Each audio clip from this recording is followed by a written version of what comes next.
back, everybody, to another episode. My name's Emery Wolf, and joining me is Nick Lamb.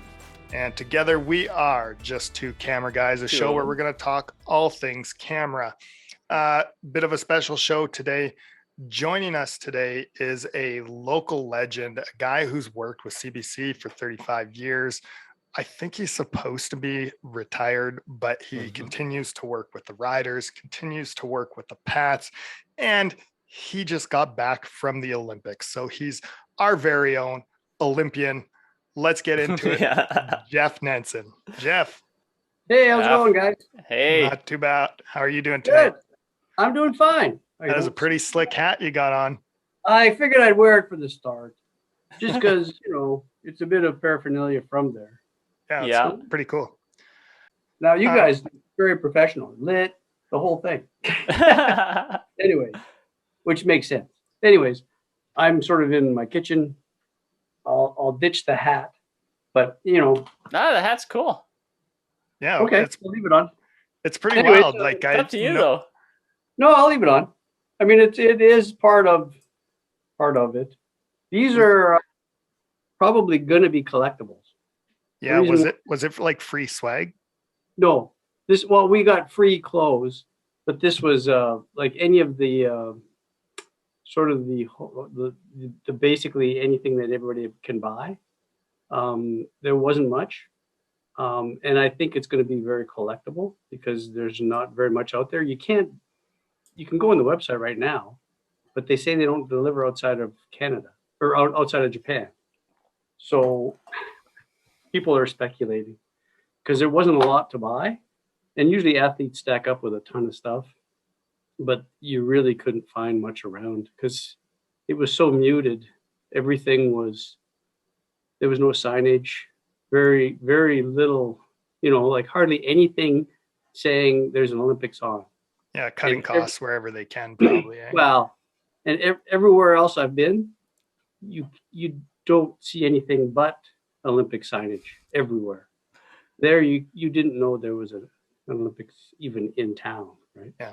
So getting kind of into it, Jeff, you've done a few Olympics. Yep. What is that like? How does that happen? How do they contact you? What happens with that? How do they know that Jeff Nenson's our guy? Those are questions that a lot of people would like to know. Really, what happens is you sort of grow into it. You sort of have to have a work ethic and sort of be known around sort of the mobile sort of divisions, whatever. Back in the old days when CBC was doing a lot of stuff, we were busy people. And so the more you did and the better you got at it, the more likely you were to go to the Olympics because they needed a lot of people. CBC generally crewed everybody. So it was kind of a natural fit when you worked at CBC to crew them at first. And then, of course, TSN started in Sportsnet and Dome, say 30 years ago, I guess. And so then in 1988, Calgary was given to CTV for the host broadcast. But that was my very first Olympics because they hired the CBC crew to do skiing. So there was a crew of about, I'm going to say 120 people. And that was my first initiation with fiber. It wasn't even it was just kind of starting in its infancy sort of thing. So they had fiber infrastructure up to the top of the mountain on that one. And that was state of the art. So they were over the moon that it was even working. So they had all the way down. That was the first Olympics and first, I think, downhill event that they had cameras all the way down the hill. And there was a crew of 120 people. And that was why they needed so many people. That's one of the first ones I ever got on. From that point on, once you sort of get on a list, you sort of stay on it, if that makes sense.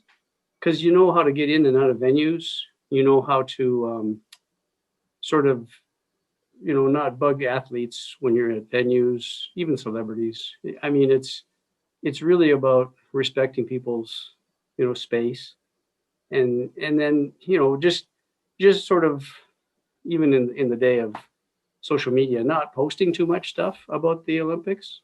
There was a story where a guy got his accreditation and took a picture of it, posted it on social media, and of course had all of his details on it, right? So they contacted him and said, sorry, you can't go. You're just now a security risk. You just exposed yourself, right? So it's kind of Emery wasn't too happy about that, but he's getting over it. there you go. Well, and I get the reason why he's learned his lesson. It's exciting stuff. So you want to say, hey, I can do this. This is great. And, so, but I mean, there is a lot of stuff, even with this Olympics, this past one in Tokyo.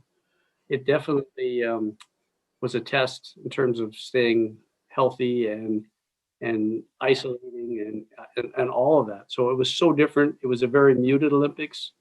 It was a very isolating Olympics. I didn't even go past a block from our hotel in Tokyo. And if you've ever been to Tokyo, it's a gorgeous city, and it's like there's so much to explore, even within 10 blocks of where I was. But just couldn't go. So it was very, and you wanted to stick to what they wanted you to do, because it really depended on people, sort of social distancing, wearing masks, getting tested, all of that, because it was a big deal to the whole country, and they really didn't want them for that reason, because it brought the coronavirus into Japan by other people. But I mean, if you socially distanced and you did all the stuff you're supposed to, they could catch it pretty quick if somebody did have it. So I was tested a lot, so it was a good thing. Anyways, I don't know if that answered your question, but that did more than answer my question. Yeah. Before what we kind of jumped over here too, Jeff, is just to give people an idea of what your job is. What do you actually do? Like, you've done this all your life. I think it's the same thing for everything, but what do you do for actual work? Well, right now I'm working for the riders, but I mean, one thing I did in my career is I was a chameleon. I always did stuff that people said, well, you should just stick to one thing and do that. When I was in Calgary in '88, I was doing replays. So I did that on 1-inch tape machines back then. And I mean, so every games I was a different personality in terms of whatever technical need was needed. So I did a whole bunch of different things. And because I had such a big, well-rounded background, I could do different things. And I was good at tape for a long time. I traveled the country doing that for 10, 15 years, and then sort of got out of it when I had a family and I didn't want to travel anymore. I decided not to go into the great big EVS systems, right? So that kind of limited me after that into replay. So then I started doing maintenance and video and just all around general technician kind of thing. So I was never a cameraman. I went and I did different things at every Olympics. So I did video in Athens. I did video for the morning show for the Ron McLean show. Not Ron McLean, I guess it was Terry Leibel was doing the morning shows. So I did that. And then I did a little bit of the Ron McLean show just because the time difference was so odd. And there was two of us just going back and forth. Yeah, just to talk about video itself, like when you're doing that, that's essentially you in a back room, you're adjusting colors, you're adjusting our irises, you're adjusting all those things on our cameras. Yeah. Basically, you're the one who makes us look good. Well, yeah, it was a little easier in Tokyo for a video guy because they came up with a great big book on video and cameras. And because Sony's based in Japan, it was pretty easy for them to put this together. There was an actual VIC, which is a video in charge, and he set up all the cameras. In past Olympics, they had you go from one sport to the next. And if you had one video guy in charge at that point, they would pick a sort of a standard they liked, and then that venue would look like that. But then if you wipe from one venue to another, it looked different. So this was the first one where I've seen a video in charge. They would all talk to each other, and there'd be somebody at IBC, which is the International Broadcast Center, which was monitoring all of our feeds. And there's a lot of them. I mean, there's a lot of venues. And so they would make sure that everybody was the same color. And this was the first Olympics that I've seen them do that, which is a smart idea on their part. They invested a lot of money in it. They added more people. And so really, for me, it was a lot easier because they set the cameras up and they told us if something was wrong. And then we shaded. And so both venues were outdoors, so that was busy because there was a lot of cloud and sun. So, and I mean, it was a bit of a test, but I mean, it wasn't that bad. I mean, it wasn't like you did video that I've done before that you had to set the cameras up and do all of it. It's getting a lot more automated. So how many cameras would you actually like operate at that time or shade for? Well, the cross country event was only a 3-hour event. And they had a setup crew there for 6 days, and there's no medal attached to it. And it's a part of 3 events that horse jumping goes through: a dressage, a cross country, and I'm not sure of the third event. So they would score people on that. So this part of it, this 3-hour show, had 48 cameras in it. The course was 6.5 kilometers, and they had full coverage of all the horses. So, and all of the cameras were recorded, because that way they could archive every horse. A horse was released. It takes about 3 minutes for the horse to go through the whole course. And there was at times 3 horses on the course because they would go every 90 seconds. But you don't have to tell Emery. He's a huge fan of this sport. So yeah, it's pretty British. If you're sort of, if you're British, you would love this sport. So, but anyways, it was quite an interesting. I love how none of us know what it's actually called. That's the funniest part. It's cross country, and it's a huge sport. Like most of these sports that I've covered, they're huge someplace. Yeah. Yeah.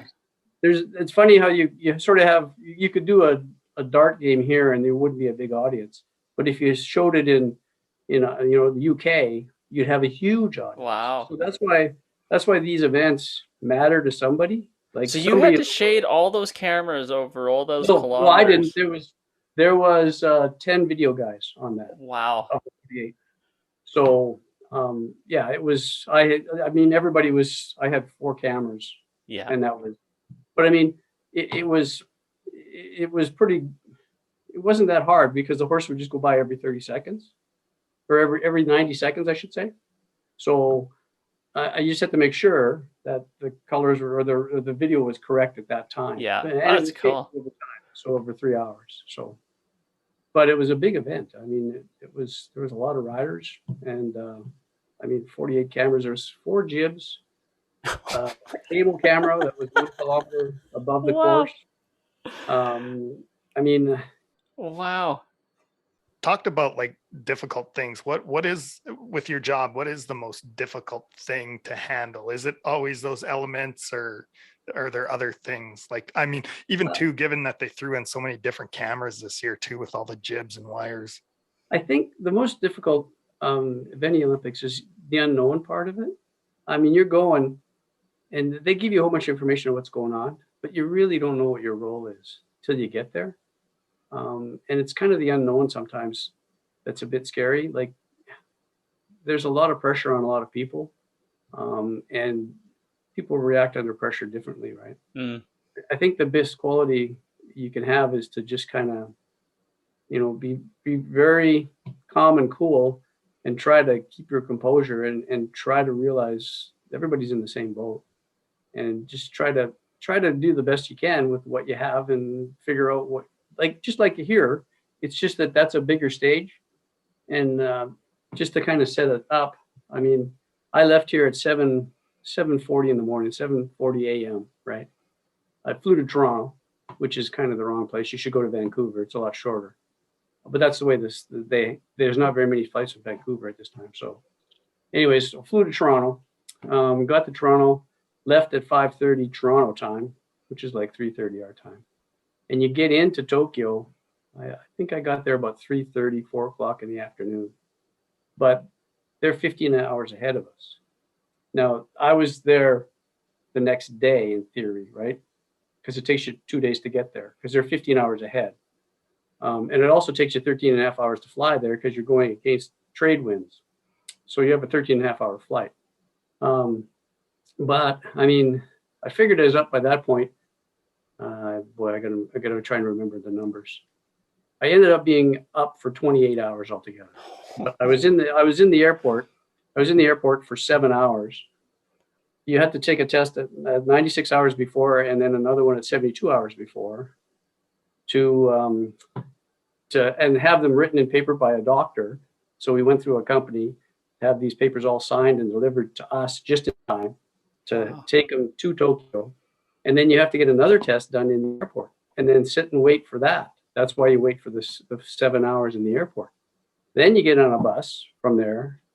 Narita Airport's about an hour from downtown Tokyo. So you get on a bus, and then there was 3 buses at the time of flights coming in from the States. So then that was another hour trip from the airport after being in the airport for 7 hours, trip to downtown. Then they had a distribution center that they dropped all the 3 buses off at. That's like 150 people.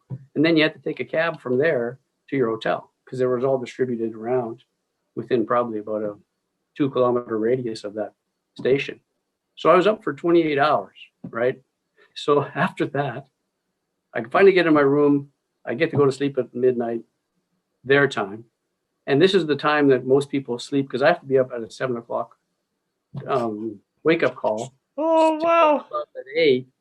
So you've only had, I've got this much sleep so far. And that sleep is critical. That 6-hour sleep is critical to try to catch up and be on the time in Japan.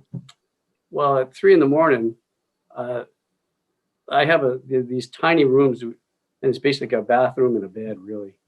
But anyways, in that room, there was a Japanese lady screaming at about 3 a.m, and there's a strobe light going on and on and on at 3 a.m, and I'm realizing, I think it's a fire alarm, right?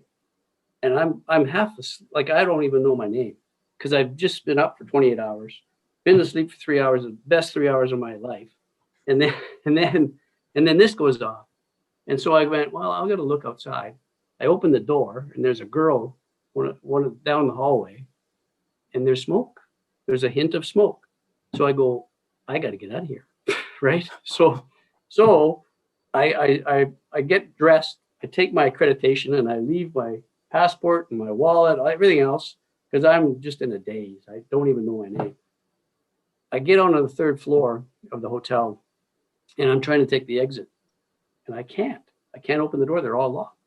So I go down where this one girl was. Thankfully, I mean, and the Japanese people are beautiful people. She waited around to see if there was anybody in the hallways because she had the same problem. But there's a little sticker on the bottom. It was a little plastic sticker that's all in Japanese. And it basically, so she went, oh, right, I could tell. And then she ripped it off, and there's a little lever there that unlocks the door so you can go down. If I wouldn't have run into her, I wouldn't have been able to get out of there. Anyways, so we got out. We went down to the fire escape, 3 floors. Went out to the front of the hotel, and there's people outside, and there is a fire. There's ladder trucks. Like, this is a 7-story hotel, right? So we go sit out front, and what it is, there was a tempura restaurant. All of their buildings are really close together, and the tempura restaurant had a big transformer at the back, and you could smell it was an electrical fire. And because it was so hot out at night, all the windows were open in the hotel, and so all of this smoke drifted into the hotel. And I mean, it was kind of surreal. We sat out front till 4:30 in the morning, waiting for them to put the fire out. And then they finally said, they took our names. The people from the hotel came and took our names and all this stuff and protocols. Even with COVID, they had to make sure that social distancing in the street, like they were doing all of that stuff too, because they were all kind of a little hyper about stuff like that. Anyways, after an hour and a half out front, we finally got to go into the hotel. So I'm back in my room at 4:30, and I still got a wake up call at 7. So I tried to go back to sleep, and Oh no. I couldn't. So I had 3 hours of sleep, and then I went to work. And that, luckily, that wasn't the first day of competition. That was my What first. do you do that first day? Well, just to figure out what you're doing, you have to, like, a lot of people are there before you, so they can kind of tell you this is what you're going to do. So you just get oriented. You find out where the lunchroom is, where the washrooms are, like just generally how you get into the venue, because you got to take a bus, and the same bus takes everybody at the same time. You have to be there on time. You got to find out where the bus is, where it picks up. Like it's all of the logistics of just getting around during an Olympics, because there's so many people involved. It takes a long time. And then once you're actually working, Jeff, how grueling is it? Or I guess maybe a better question to ask is, did you ever catch up on sleep? Yeah, probably by the second week. Because the first, this is where it goes from here, right? That was just a regular day. We had 10-hour days. So I just had a regular day that day for orientation and everything, get back on the bus, come back at the hotel by 6:30. Then we had a 6:45 call, because then we were working 16-hour days. So from 6:45, we had 16 games, and they're all half hour each. So they added more crew, luckily, because of COVID, I believe, and also the rotation to get through a 16-hour day, because there was 16 games. It took a half an hour to play these 3-on-3 basketballs, but it really took an hour. So that's where the 16 hours came from. So we got back at about 11:30 at night, and then did it again the next day. So Wow. you did that for 3 days, because this venue was a shared venue. So we did 3-on-3 basketball. Then I'm not sure how the transition period, but 3 or 4 days later, they were rock climbing. I don't know if you guys watched the speed climbers. I was watching some of it here. That same venue was the same place. They took some of the stands and they just reconfigured the stands and made it rock climbing.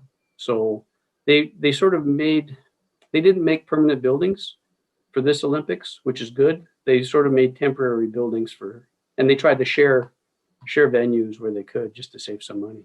So that I never did catch up on my sleep. I guess that's the answer. I never got caught up until I came home. So that's kind of what you have to do, and how grueling it is. Plus, you have to try and avoid COVID at the same time. So when people say it's easy to go there, you have to be in shape. I've sort of taken care of myself for 6 months ahead of time, just to know that I would be going through stuff like that. How would you compare like this Olympics to past ones you've worked? Like how was this one different, I guess? I mean, in past Olympics, there's just people everywhere. Signage, everybody knows. The airport full of people, packed all the time. And this was not. It was, I think the streets weren't that busy. They have Olympic lanes in other games, just so traffic, like that the bus traffic can get through, because there is so much traffic generally. There was none of that. It was a very, very minute amount of people, I think, compared to what usually would be there. Did you find it weird with no fans too, or? Yeah, and I think the athletes did too. I think it was kind of weird to sort of watch somebody win a gold medal, and then it's kind of empty, right? It's just different. It was just not the same. This games will be one of those ones with an asterisk around it, just to sort of give it a little different feel. So, and just to bottle that up, how many people from Saskatchewan were actually there? Like not the just the crew people. Do you know? I only know of 2 of us, Neil Cochran and me. There might have been sometimes one of the guys from Saskatoon, I forget his name at this point, does EVS. Sometimes he was in Korea. Yes. So it just depends. Like, it depends how big the crews are. This was a smaller crew than normal. When Korea happened, there was a lot more people. It was a bigger crew. But I'm not sure of anybody else. Do you feel kind of like you're the chosen one to No, be able to go? no, I don't. I feel lucky. I mean, it's like, you know what? I think it's the skill set that I have that fits, and just the knowledge of what you need to know when you get into an Olympic Games. It really goes a long ways. Like, I think if this was your first Olympics, I think you would have had a hard time figuring out stuff because there wasn't as many people. There wasn't as much information. It was a bit more muted. And there was a lot more protocols, a lot. Like, you had to test for the first 3 days you were there for COVID. And some of that stuff isn't written down. You sort of have to go word of mouth with it. And then even how you did it, right? They have apps for like, we have to have a cell phone, and we had like 3 apps, and you take a QSC code from the actual test, and it would take you to a website where you'd enter all your information, and then you'd take the barcode off of your tube that you spit into, and then you'd put that into one of the boxes that you would see at the venue. And everybody did that, so that was how they collected it all. And then the barcode would match you to the sample, and then you would never hear your results right away, but you could go onto a different app and find out all your results. So I never did look. I just assumed they're all negative. I mean, someone would have told you if it was bad. Yeah, that would have known for sure if I was positive. So, and then at the very last, you had to have a sample done within 72 hours of your flight, and then also it printed on a piece of paper to bring back to Canada. That got us back into Canada. Otherwise, if you didn't have that, I felt bad because one guy, he did his sample, he did all the stuff, he didn't pick up his piece of paper, and they didn't let him on the plane in Tokyo. So he had to stay till the next flight to Canada. So just because he didn't have that piece of paper to show the Canadian customs, and Air Canada just said, no, they might refuse you at the border, so we can't take that chance. So if you didn't have your paperwork in order, you didn't get on a plane. Like, you had to really make sure that you had all of the stuff. And if you were doing this the first time, it would have been tough. It would have been very hard. Yeah. So making that jump now, you're at the Olympics, you have these strict protocols, everything's this ginormous stage. You come back to Saskatchewan to 30,000 people running rampant. At the stadium. What's that like, going from that shift from like two totally opposite domains? Well, that is a big leap. It's true. You go from sort of like just a sort of a staged event with no people at all to a massive event with tons of public. That was different. It was especially the first game of the Rider game. Everybody was pumped to see it, right? It was a big adjustment just even to be working, right? Because we haven't worked for such a long time. So just to start to remember what the stadium had in it and some of that stuff, I was like, okay, with some of the problems that we're having, right? I was like, okay, I know this one, but what was the problem? How do you fix it, right? So you're really having to test, and I was still a little bit jet lagged because coming back, I was only about 5 days into it, and I really didn't know if I could even work the game when I left. So because I wasn't sure if I could not or sort of skip quarantine, and because I'm fully vaccinated and all of that, I could. So I mean, I still wore a mask and took precautions, but I guess the other thing I was kind of thinking of is when you were gone.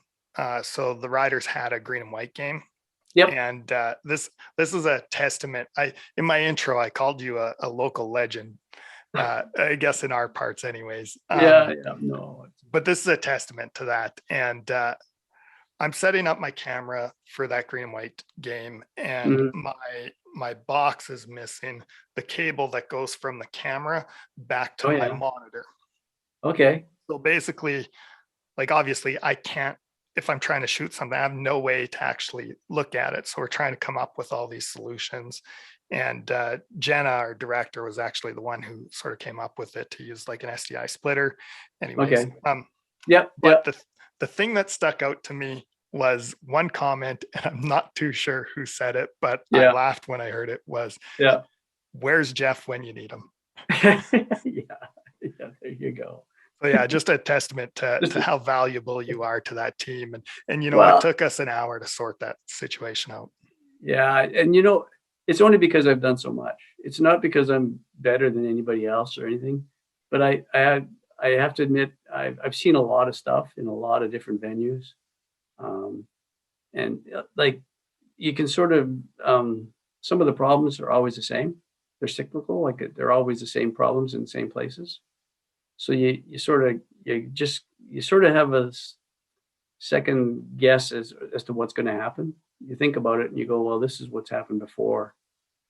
And like power is usually the biggest problems when you go to new venues.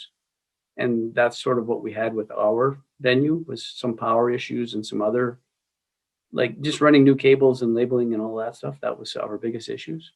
And that's what happens in new venues that they build in all of the Olympics too, right? So you can kind of find some of the problems that there is just because you've been in a whole bunch of new different venues. Yeah. So and to give people an idea too, I'm under the impression, correct me if I'm wrong, but you had a lot to do with the actual setup of all that equipment in the stadium.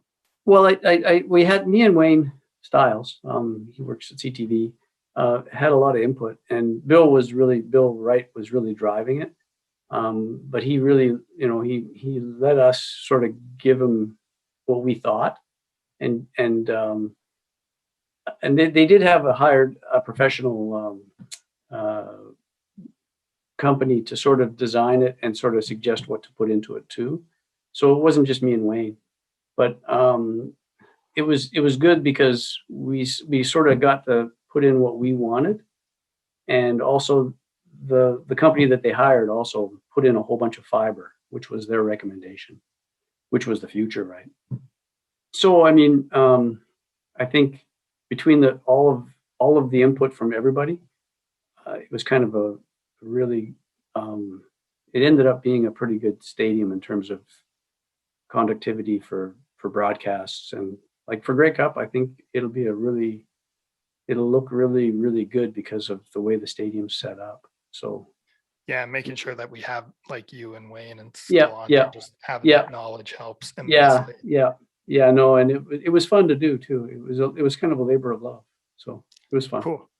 Well, Jeff, we should let you go for the night. We only have 3 minutes left here. So no problem. Thank you for joining us. This was great to hear all that stuff that happened in Tokyo. Thanks. Hopefully it was insightful, I guess. Yeah, for sure. Thanks a lot, Jeff. Yeah, take care. Thanks. Boy, Jeff could have actually been a lot better.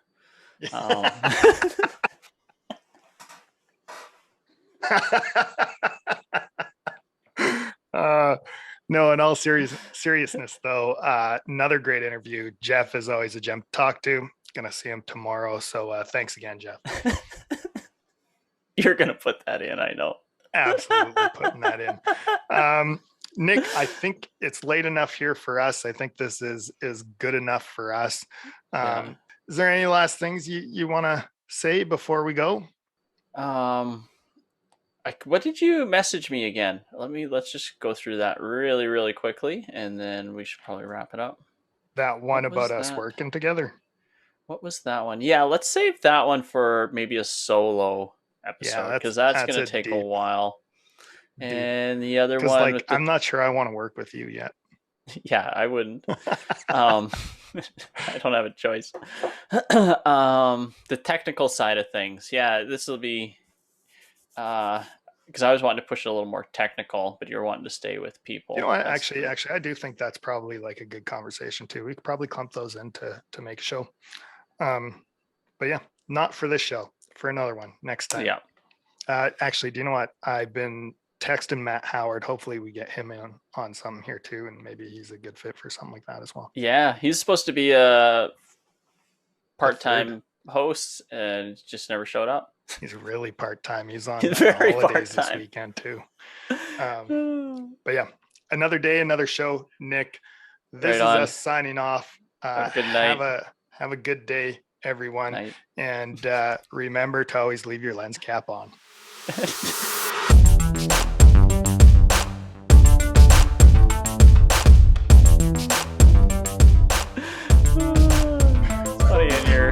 You were supposed to give me that. That's what I was looking for.